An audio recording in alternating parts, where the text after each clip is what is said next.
મિત્રો, આજના વિડીયોમાં આપણે જાણીશું ગણપતિ દાદાના એક એવા મંદિર વિશે કે જ્યાં ગણેશજી ભગવાનની સૂંઢ જમણી તરફ વળેલી છે। સામાન્ય રીતે દરેક મંદિરમાં ગણેશજીની સૂંઢ ડાબી તરફ વળેલી હોય છે।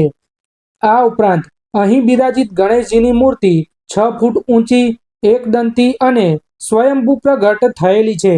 મિત્રો, આ મંદિર આવેલું છે અમદાવાદના ધોળકા તાલુકાના કોટ ગામમાં।